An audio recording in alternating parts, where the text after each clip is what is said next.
Hola, me llamo Jorge Ulloa y soy profesor de español. Vivo y trabajo en Blackpool, Inglaterra. The topic for today is elision. If you're not familiar with the concept, let me read it for you. Elision is the omission of a sound or syllable when speaking. This is a feature of spoken Spanish that sometimes confuses my students, and maybe it also confuses you. Let me tell you what happened in class today.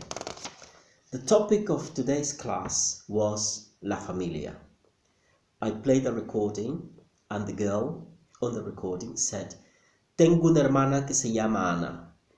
I was very happy with it, but one of my students who happened to have the transcript for this particular recording said, "Yes, but she's not saying exactly the same as the transcript, because the transcript had tengo una hermana, and that is exactly what elision is. In order to speak fast, we sometimes sacrifice sounds. I said to my students, it's almost as if we native Spanish speakers have this tune to sing. And in order to sing the tune, we sacrifice some sounds. In this case, we've sacrificed the O in tengo and the A in una. Most Spanish speakers, when speaking fast, will say tengo una hermana. Not tengo una hermana. Don't think so.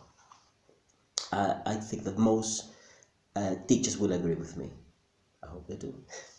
So the next thing I've done is I've chosen a number of sentences, 6 in total, like this. Sentences where the last sound of a word is the same as the first sound of the next word. In this case, for example, Ana abraza. And what's going to happen is that even though there is an A sound in Ana and abraza begins with the A sound, we don't say it twice, we only say it once. Ana abraza mucho, no? Ana abraza mucho, no?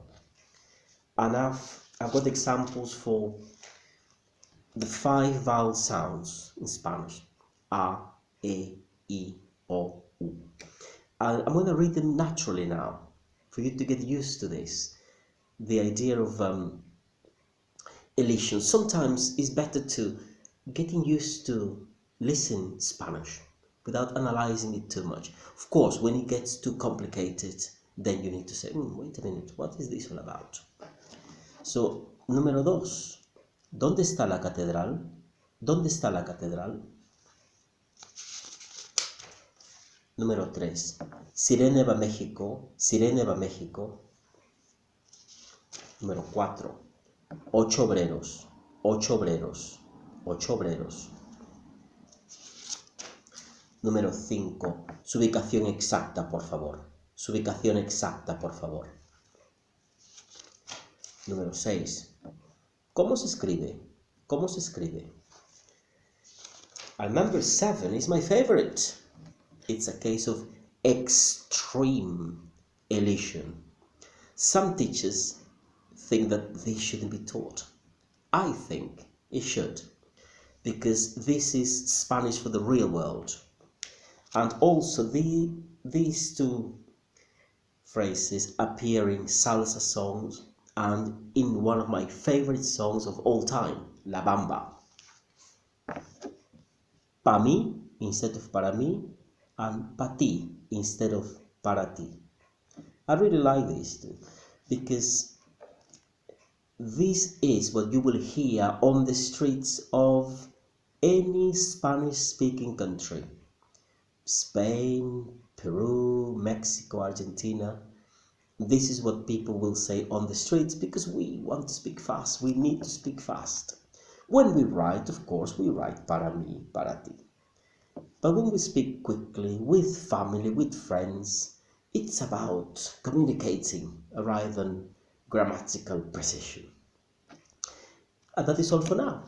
Muchas gracias y saludos desde Blackpool. Adiós.